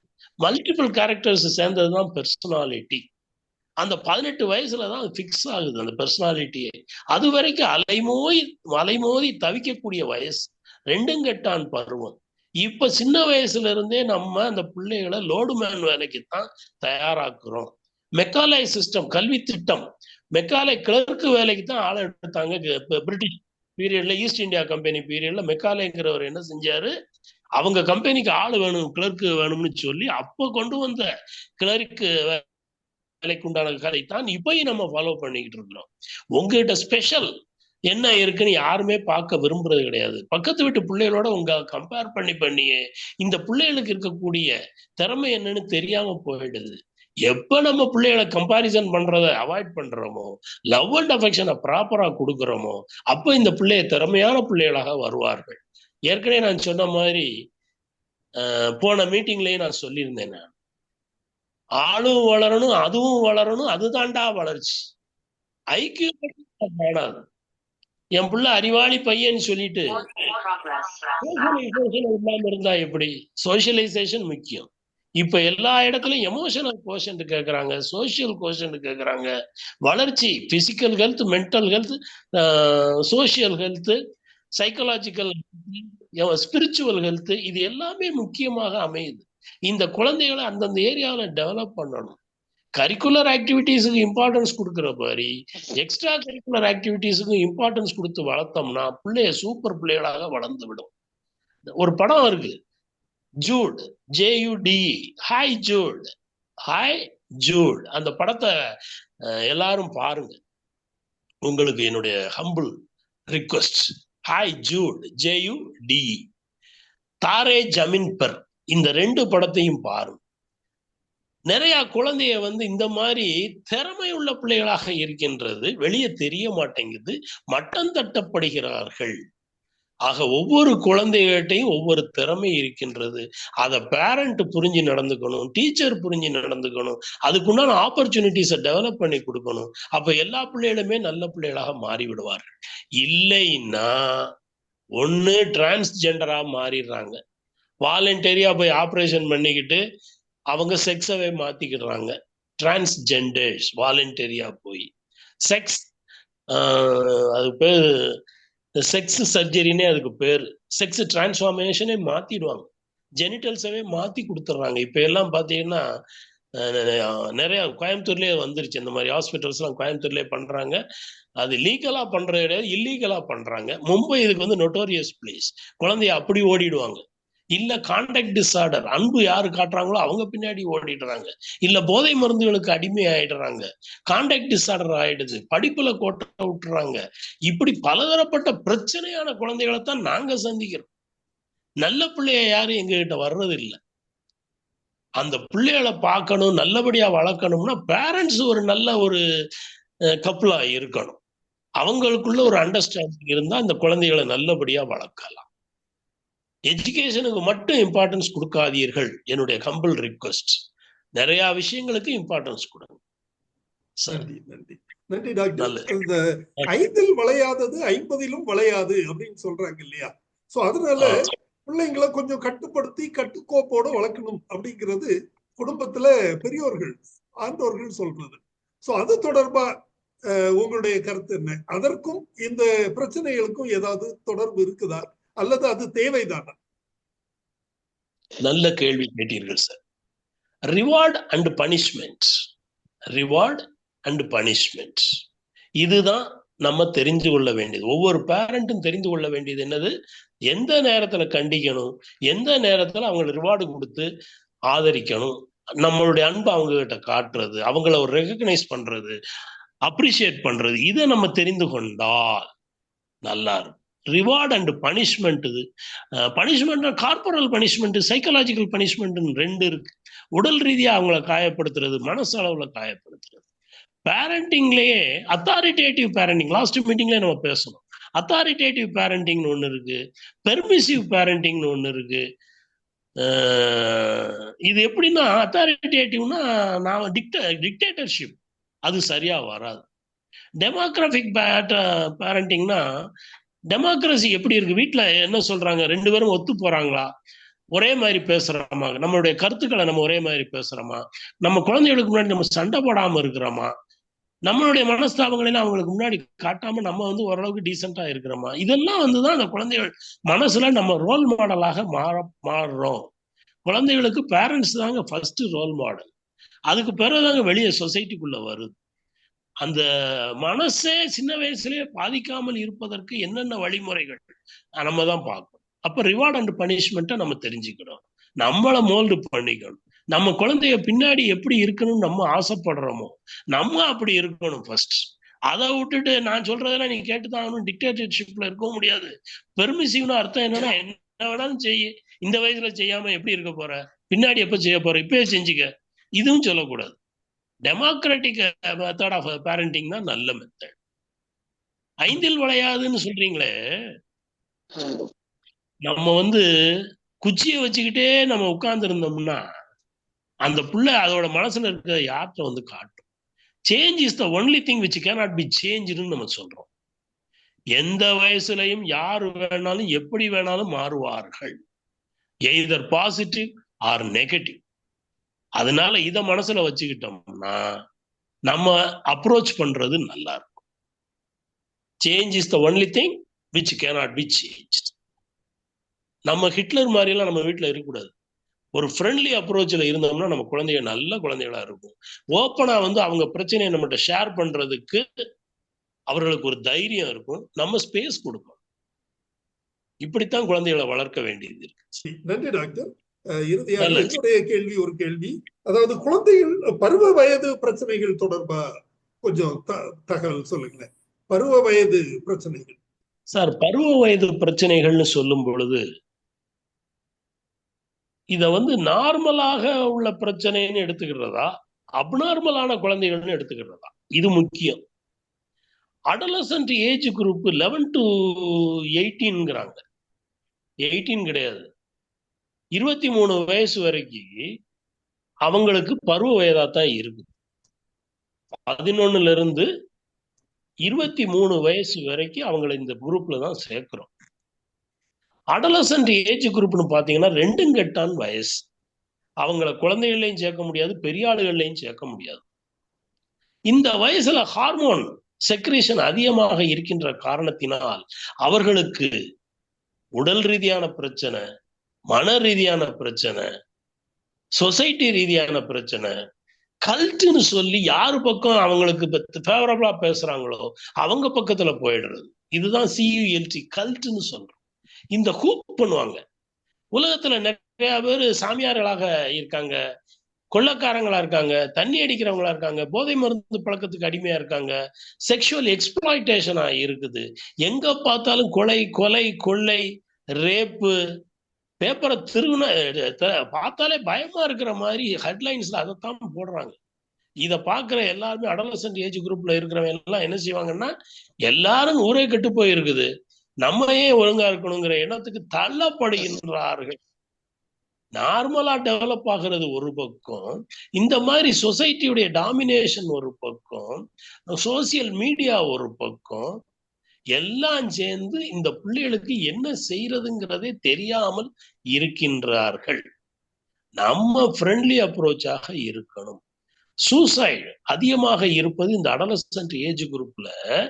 நான் ஏன் இருக்கணும், எனக்கு எங்கேயுமே ஆதரவு இல்லையே, ஆதரவு கொடுக்கறவங்க யாருமே தெரியலன்னு சூசைட் பண்ணிக்கூடக்கூடிய எமோஷனல் லெபிலிட்டின்னு அதுக்கு பேர்.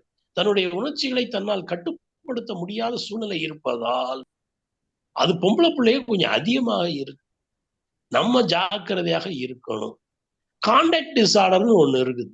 இந்த கான்டாக்ட் டிஸார்டர் என்னன்னா, வீட்டுல நல்லா இருப்பாங்க, வெளியே மோசமா இருப்பாங்க, வெளியே நல்லா இருப்பாங்க, வீட்டுல மோசமா இருப்பாங்க.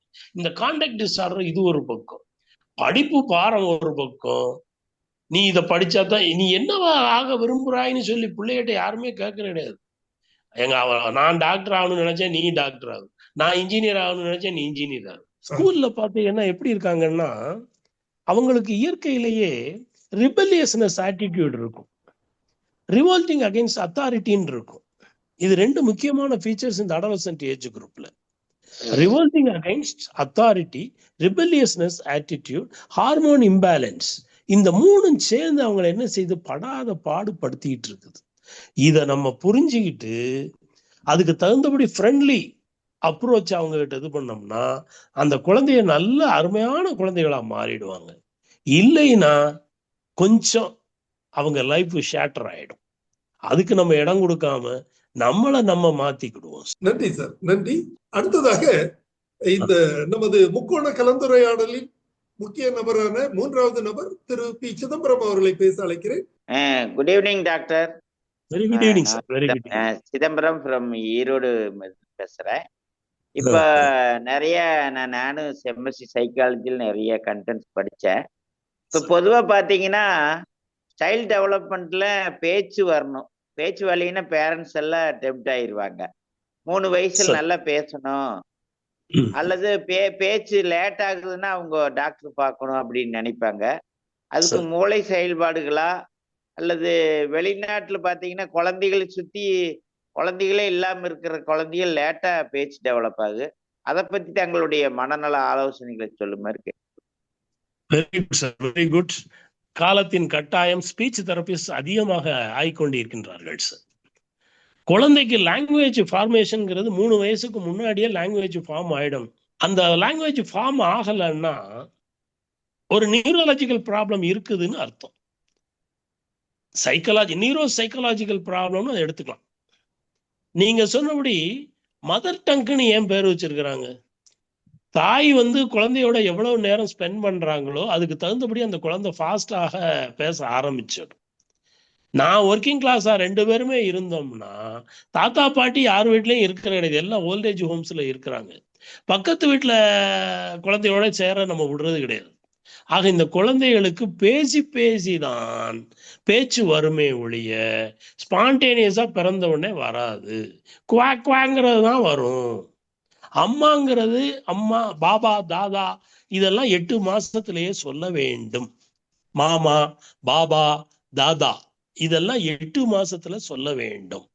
நம்ம பேச்சு கொடுக்கறதே ஆள் இல்லை வீட்டுல. அந்த குழந்தை தனிமையிலேயே இருக்குது. இப்ப எல்லாம் வெஸ்டர்ன் கல்ச்சர் எப்படி இருக்கு, தனி ரூம்ல போட்டு வளர்த்துருங்க. நான் சொன்ன மாதிரி 6 வயசு வரைக்கும் 7 வயசு வரைக்கும் அந்த குழந்தைகளுக்கு லவ் அண்ட் அஃபெக்ஷனை தவிர வேற எதுவுமே தெரியக்கூடாது, சொல்லக்கூடாது. நம்ம அதை ப்ராப்பரா கொடுக்குறோமா? 7 வயசு வரைக்கும் கிரிட்டிக்கல் ஏஜ். அப்போ 3 வயசுல லாங்குவேஜ் ஃபார்ம் ஆகணும், 7 வயசு வரைக்கும் கிரிட்டிக்கல் ஏஜ். இது 2ஐயும் நம்ம ப்ராப்பரா செய்யலைன்னா லாங்குவேஜ் ப்ராப்ளம் ஆகத்தான் செய்யும். இது இயற்கை. இன்னொன்னு இருக்கு, நியூரோ சைக்காலஜிக்கல் ப்ராப்ளம் என்னன்னா பெர்வேசிவ் டெவலப்மெண்டல் டிஸார்டர், PDD. ஈஸியா ஞாபகம் வச்சுக்கோங்க. Development, pervasive developmental disorder. அதுல ஒண்ணு ஆட்டிசம். ஆட்டிசம்னா பிடிச்சு வச்ச பிள்ளையார். அந்த புள்ள கண்ணோட கண்ணு பார்த்து பேசுன்னு நாங்க சொல்லி கொடுக்குறோம். இந்த பிள்ளைய ஈஸியா கண்டுபிடிக்கணும்னா எப்படி கண்டுபிடிக்கிறது? ஆட்டிசம் கண்ணை பார்த்து பேசாது, உயிரில்லாத ஜட பொருளோட தான் விளையாண்டுகிட்டு இருக்கும், பேச்சு வராது. அதுகளுக்கு அந்த ஒரு ஆர்டர்ல பொருளை வச்சிருந்தா அதை வேற யாரும் மாத்தி வேற இடத்துல வச்சாங்கன்னா கத்தி குமிச்சிருங்க, தன்னைத்தானே காயப்படுத்தி கொள்ளுங்க. இதெல்லாம் ஆட்டிசம். ஒரு ஃபேண்டசி வேர்ல்டுல வாழ்ந்து கொண்டிருப்பார்கள், அவர்களுக்கும் பேச்சு வராது. ஆட்டிசத்திலே மைல்டு, மாடரேட், சிவியர்னு இருக்குது. அதுக்கடுத்து ஆஸ்பெர்ஜர்ஸ்னு ஒண்ணு இருக்கு. அதுல அந்த பிள்ளைய பேசவே பேசாது, கண்ணை பார்க்கவே பார்க்காது, ஆனா மேத்ஸ்ல ஜீனியஸா இருப்பாங்க. ஆம்பளை பிள்ளைகளுக்கு தான் அந்த ஆஸ்பெர்ஜர்ஸ் இருக்குது. ரெட்ஸ் சிண்ட்ரோம், RETT', ரெட்ஸ் சிண்ட்ரோம்ங்கிறது கேர்ள்ஸுக்கு இருக்குது. அந்த கேர்ள்ஸ் ரொம்ப நாளைக்கு உயிரோட இருக்க மாட்டாங்க, இறந்துடுவாங்க, தலை சிறுசா இருக்கும். ஆஸ்பெர்ஜர்ஸ் பையங்களுக்கு இருக்குது. இது 3மே பார்த்தீங்கன்னா பெர்வேசிவ் டெவலப்மெண்டல் டிஸார்டர். இதுல பேச்சு பிரச்சனை இருக்கும். லாங்குவேஜ் ஃபார்ம் ஆகிறதுக்கு முன்னாடியே இருந்தால் அது ஆட்டிசம். லாங்குவேஜ் ஃபார்ம் ஆனதுக்கு பிறகுதான் பிரச்சனைன்னா அது வேற ஏரியாக்கள்ல பிரச்சனை என்னன்னு நம்ம கண்டுபிடிக்கணும். இப்ப ஸ்டாமரிங் ஒண்ணு இருக்கு, கிளட்டரிங் ஒண்ணு இருக்கு. ஸ்டாமரிங்னா திக்குவாயி, கிளட்டரிங்னா தெள்ளுவாயி. இது என்னன்னா, நீங்க சின்ன வயசுல நான் ஏற்கனவே சொன்னேன், சைக்கோ செக்ஷுவல் டெவலப்மெண்ட் ஸ்டேஜ்ல அந்த 3வது ஸ்டேஜ் ஃபார்ம் ஆகிறதுக்கு முன்னாடி பயம் பயம் பயம்னு இருந்தால் பேச்சே வராது. நம்ம எது பேசினாலும் அடிக்கிறாங்க, எது பேசினாலும் கண்டம் பண்றாங்க, கிரிட்டிசைஸ் பண்றாங்க, நக்கல் பண்றாங்கன்னு இருந்தா நான் பேசுவேனா? என்னைய நானே நத்த மாதிரி உள்ள இழுத்துக்கிடுவேன். இதுதான் பிள்ளைகளை நம்ம என்கரேஜ் பண்ணி வளர்க்கணும். இல்லைன்னா லாங்குவேஜ் ஃபார்ம் ஆகாது. இதெல்லாம் இன்னொரு விஷயம், லோஃப்லர்ஸ் எபிலப்சின்னு ஒண்ணு இருக்கு. நல்லா பேசிக்கிட்டு இருந்த பிள்ளை அந்த எபிலப்சி ஃபிட்ஸ் வந்துருச்சு. இந்த லோஃப்லர்ஸ் எபிலப்சின்னு அதுக்கு பேரு. அந்த அது வந்துருச்சுன்னா என்ன, பேச்சு போயிடும். மூளையில 2 ஏரியா இருக்கு, 44 45. 44 லெஃப்ட் சைட்ல இருக்கு, 45 ரைட் சைடு இருக்கு. புரோகாஸ் ஏரியா, அதுக்கு பேர் புரோகாஸ். லெஃப்ட்ல இருக்கிறதுக்கு 44க்கு புரோகாஸ்னு பேர். அந்த புரோகாஸ் ஏரியா நல்லா இருந்தா தான் ஸ்பீச் டெவலப் ஆகும்.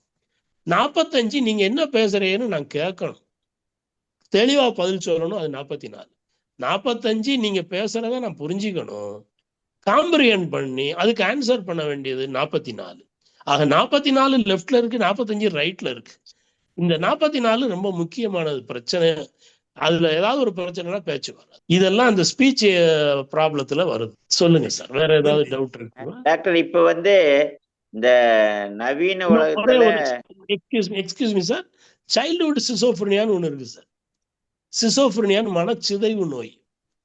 அவங்களும் இந்த ஆட்டிசம் ஃபீச்சர்ஸோட தான் இருப்பாங்க. அவங்களும் பேச மாட்டாங்க, தன்னை ஒடுக்கி கொண்டு அவங்க ஒரு ஃபேண்டசி வேர்ல்ட்ல வாழ்ந்துகிட்டு இருப்பாங்க, வாய்க்குள்ளே ஏதோ பேசிக்கிட்டு இருப்பாங்க. அது சைல்ட்ஹுட் சிசோஃப்ரினியான்னு பேரு. அவங்களுக்கும் இந்த பேச்சு பிரச்சனை இருக்கத்தான் செய்யும் சார். வேற ஏதாவது? இப்ப டாக்டர் நிறைய காம்படிட்டிவ் எக்ஸாம் எழுதுறாங்க யங்ஸ்டர். அப்புறம் நீட் எக்ஸாம்னு ஒன்று இருக்கு. அதனால எக்ஸாம் பாஸ் ஆகலைன்னா அது ஒரு ஸ்ட்ரெஸ்ஸு. வெளிநாட்டுல காலேஜில் சீட் கிடைக்கலையாங்கிறது மன உளைச்சல். பேரண்ட்ஸ் அடைகிறாங்க, இது அடைகிறாங்க. நாட்டில் அது ஒரு பெரிய இஷ்யூவா நீட் எக்ஸாம் பத்தி எல்லாம் பேசினாங்க. இந்த படிப்பு சம்பந்தமான பிரச்சனைகளுக்கான ஆலோசனை சொன்னீங்கன்னா பரவாயில்ல. அதுதான் நான் ஏற்கனவே சொன்னேன் சார். மெக்காலே சிஸ்டம் கல்வி திட்டம் தான் இந்தியாவில் இருக்குது. உலகத்துல பின்லாண்டுன்னு ஒரு நாடு இருக்கு சார், குட்டியூண்டு நாடு, நார்த்தன் மோஸ்ட் நாடு, ரஷ்யாவுக்கும் மேல. அங்க பாத்தீங்கன்னா குட்டியூண்டு நாடு. அங்க டீச்சர் ஆகிறது ரொம்ப கஷ்டம். டீச்சருக்கு தனி ட்ரைனிங். டாக்டர் ஆயிடலாம், இன்ஜினியர் ஆயிடலாம், டீச்சர் ஆக முடியாது. டீச்சர் ஆகணும்னா பயங்கர காம்படிஷன். நீங்க அந்த நெருப்பு ஆத்துல குதிச்சு வர்ற மாதிரி தான் நீங்க டீச்சர் ஆகணும்னா. ஏன் அவங்க அந்த டீச்சருக்கு அவ்வளவு இம்பார்ட்டன்ஸ் கொடுக்குறாங்கன்னா, ஒரு ஜெனரேஷன் நல்லா இருக்கணும், ஒரு நாடு நல்லா இருக்கணும்னா டீச்சர் நல்லா இருந்தா தான். இங்க நம்ம வாத்தியாரவே கத்தியில குத்துறோம், போடா வாத்திங்கிறோம், கிளாஸ் ரூம்ல போட்டு அந்த ஆளை பிடிச்சி அடிச்சு யூடியூப்ல போடுறோம், நிறைய வாட்ஸ்அப்ல விஷயங்கள் வாத்தியார அடி வாங்குற மாதிரி இருக்குது. இது ஒரு பக்கம். வாத்தியார் எப்படி கிளாஸ் எடுப்பாரு, எப்படி நல்ல சமுதாயம் உருவாகும்? நீங்க எப்படி நீட் எக்ஸாம் எழுதினால பாஸ் ஆயிருவீங்களா? பாஸ் ஆனதுக்கு பிறகு வெளியே என்ன செய்ய போறீங்க? இது ஒரு சைடு. அந்த பின்லாந்து நாட்டுல 9 வரைக்கும் 9th ஸ்டாண்டர்ட் படிக்கிற வரைக்கும் எக்ஸாமே கிடையாது. ஆனா குளோபல் லெவல்ல நடக்கக்கூடிய காம்படிட்டிவ் எக்ஸாம்ஸ்ல எல்லாம் டாப் மோஸ்ட் ஸ்கோரர் யாரு? பின்லாந்து பசங்க. இது எப்படி சாத்தியமாகுது? இதத்தான் மெட்ராஸ்ல ஜே கிருஷ்ணமூர்த்தின்னு சொல்லி ஒரு ஸ்கூல் நடத்துறாங்க. அவர் இல்ல, ஜேகே இல்ல, அவர் அந்த ஸ்கூல் பேரை வச்சு நடத்துறாங்க. அவருடைய சிஸ்டம் என்ன? 9th வரைக்கும் எக்ஸாமே கிடையாது. உனக்கு என்ன வேணாலும் செய், கிளாஸுக்கு வரையா, தூங்குன்னா தூங்கு, விளையாடணும்னா விளையாடு, மெடிடேட் பண்றியா பண்ணு, யோகா பண்றியா பண்ணு, இல்ல கோர்ட்ல போய் ஓட போறியா, கிரவுண்ட்ல போய் ஓட போறியா ஓடு. 10th நீ படிச்சா போதும். இவன் 9th வரைக்கும் படிக்காம பரீட்சை எழுதாம இருந்துட்டு 10th எப்படி படிப்பான்? படிக்கிறாங்க. ஏன்னா உங்களுக்கு ஸ்ட்ரெஸ்ஸை கொடுக்கறதே கிடையாது 9th வரைக்கும். கோப்பிங் ஸ்கில்ஸை சொல்லி கொடுக்குறாங்க. அப்படி கோப்பிங் ஸ்கில்ஸை சொல்லி கொடுக்கும் போது 10th 12th அவனுக்கு ஈஸியா இருக்கு. இருக்கு. நீ என்ன வேணாலும் படிடா அப்படி சொல்லி பேரண்ட்ஸ் சொல்லி கொடுக்குறாங்க. என்னுடைய கனவுல என் பிள்ளைய மேல திணிக்கிறது கிடையாது. மெஜாரிட்டி பேரண்ட்ஸ் அதுதான் செய்யறோம். பக்கத்து வீட்டு பசங்களோட கம்பேர் பண்றோம். ஓடு ஓடு ஓடு, ஓடி முடிச்சு என்ன செய்யறது? கடைசி வாழ்க்கை குறுகியது. கண்ணை மூடி தூங்கி எந்திரிச்சோம்னா முழிச்சிருக்கோமா செத்து போயிட்டோமான்னு நமக்கே தெரியாது. நாளைக்கு நம்ம இந்த ஊர்ல இருப்போமா இல்லையான்னு தெரியாது. பெரிய ஓடி ஓடி ஓடி பிள்ளைகளை ஓட வச்சுட்டு இருக்கீங்க. நீங்க தான் ஓடுறீங்க, பிள்ளைகளும் எதுக்கு ஓட வச்சுட்டு இருக்கீங்க? நீங்க டாக்டர் ஆயிட்டீங்க சார், சைக்காட்ரிஸ்ட் ஆயிட்டீங்க, மீட்டிங்கு நல்லா பேசுறீங்க, நீங்க பேசலாம். எங்க பிள்ளையெல்லாம் கஷ்டப்பட்டுக்கிட்டு இருக்கு நிறைய பேரண்ட்ஸ் சொல்லுவாங்க. ஆனால் எவ்வளவு சம்பாதிச்சோங்கிறது முக்கியம் கிடையாது. எப்படி வாழ்ந்தோம், சந்தோஷமா இருந்தீங்களா? ஈஸ்டர்ன் கல்ச்சருக்கும் வெஸ்டர்ன் கல்ச்சருக்கும் வித்தியாசமே இதுதான். ஈஸ்டர்ன் கல்ச்சருக்கும் வெஸ்டர்ன் கல்ச்சருக்கும் வித்தியாசமே இதுதான். ஈஸ்டர்ன் கல்ச்சர் நம்மெல்லாம் எப்படி கன்சர்வேட்டிவா இருந்தோம், கல்ச்சரோட இருந்தோம். வெஸ்டர்ன் கல்ச்சர் மெட்டீரியல்ஸுக்கு இம்பார்ட்டன்ஸ் கொடுக்குது. நம்ம வெஸ்டர்ன் கல்ச்சர் சூடோ வெஸ்டர்னைசேஷனை நோக்கி போய்கிட்டு இருக்கிறோம். அவன் நம்மளை பார்த்து மாறணும்னு நினைக்கிறான். இந்த confusion will be ever lasting. நீங்க எப்படி உங்க பிள்ளைய வளரணும் வாழணும்னு இந்த சொசைட்டில நினைக்கிறீங்களோ அப்படி முடிவு பண்ணுங்க. கம்பேர் பண்ணாதுங்க. என்ன வேலை பார்த்தாலும் எவ்வளவு காசு இருந்தாலும் ஒரு ரூம்ல தானே தூங்க போறிய. அதே 3 இட்லி 4 இட்லி தானே சாப்பிட போறிய. பிறகு ஓடிக்கிட்டே இருக்கிறீங்க. இன்னைக்கு காலையில ஒரு நண்பர் சொன்னார், அம்பானி பையன் கையில வாட்ச் போட்டிருக்கிறாராம். என்னமோ அது ராயல் ஹில்னு ஏதோ சொன்னாங்க. 23.5 கோடியாம் அந்த வாட்ச். இந்தியாவிலே 3 வாட்ச் தான் இருக்கிறான். ஒரு வாட்சுடைய விலை எவ்வளவு சார்? 23.5 crores. 3 வாட்ச் தான் இருக்கு.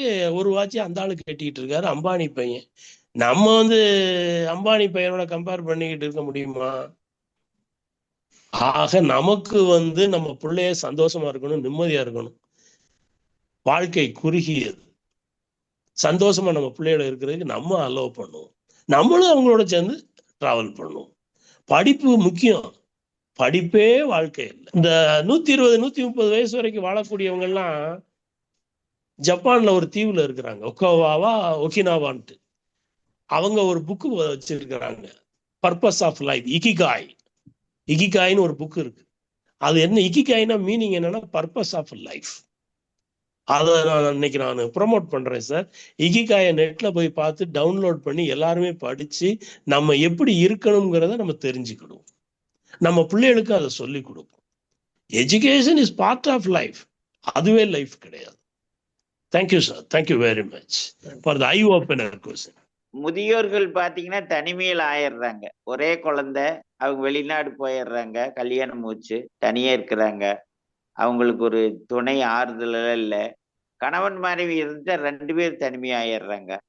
அதனால ஸ்ட்ரெஸ் ஆகி அவங்களும் சூசைடோ, மனநிலை ஒரு நல்ல நிலை இல்லாம நிறைய பேர் கடைசி வரைக்கும் ஏதோ ஒரு ஸ்ட்ரெஸ்ல இருக்காங்க. பணம் கோடி கோடியே இருக்கு. ஆனா அந்த மாதிரி இருக்கிறவங்களுக்கு தங்களுடைய அட்வைஸ் சார், தீர்வு. ஸ்ட்ரெஸ்ங்கிறது இன்னைக்கு சாதாரணமா எல்லாரும் பேசக்கூடிய வார்த்தை ஆயிடுச்சு சார். ஸ்ட்ரெஸ் படுத்துற பாடு எக்கச்சக்கம் சார். Premature life. நீங்க 100 வயசு வரைக்கும் வாழணுங்கிறது, இந்த நம்ம உடம்புல செல்லுங்கிறது fundamental unit of our body cell sir. அதுல டிஃபால்ட் டிசைனாகவே இத்தனை வாட்டி நீ மைட்டோசிஸ் சுருங்கி விரியணும், டிவைட் ஆகணும், இத்தனை வருஷம் நீ உயிரோட இருக்கணும், எல்லாமே நிர்ணயிக்கப்பட்டு நடக்குதுன்னு பெரியவர்கள் சொல்லியிருக்காங்க சார். நம்ம லைஃப் ஸ்டைல் சேஞ்சஸ்னால ஸ்ட்ரெஸ்ஸை வரவழைத்து கொண்டோம். அப்ப ஸ்ட்ரெஸ் வர வர premature ageing, sugar, pressure, hair loss, diabetes எல்லாம் இப்ப அதிகமாகிக்கிட்டே இருக்குன்னு சொல்றதுக்கு மெயின் காரணமே என்ன சார்? சுகர். நைட்டு தூக்கம் கெட்டு போயிருது, இன்சாம்னியா பிரச்சனைகள் நிறைய வருது, குடும்ப வாழ்க்கையில பிரச்சனை வருது, ஹஸ்பண்ட் அண்ட் ஒய்ஃபு, ஹஸ்பண்டுக்கும் பேரண்ட்ஸுக்கும் பிள்ளைகளுக்கும் பிரச்சனை, பேரண்ட்ஸுக்கும் எல்டர்ஸுக்கும் பிரச்சனை, சொசைட்டியோட மிங்கிளாகி போக முடியல, இன்டர் பர்சனல் ரிலேஷன்ஷிப் பூவரா இருக்குது, இன்ட்ரா பர்சனல் ரிலேஷன்ஷிப்பும் பூவரா இருக்கு. இன்ட்ராங்கிறது எனக்கு நானே எதிரியா இருக்கிறேன், எனக்கு நானே நண்பனா இருந்திருக்கேனா, இருந்தேன் சின்ன பிள்ளையா இருக்கும்போது. அதுக்கு பிறகு எனக்கு நானே எதிரி ஆயிட்டேன். விஜய் சொன்ன மாதிரி என் பேச்ச நானே கேட்கறது கிடையாது. எப்படி? அப்ப என்ன அர்த்தம்? எனக்கு நானே எதிரி.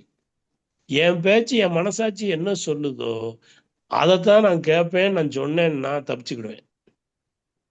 நானே எனக்கு எதிரின்னு நான் சொன்னேன்னா நானும் சீக்கிரத்துல என் வாழ்க்கையை முடிச்சுக்கிடுவேன்.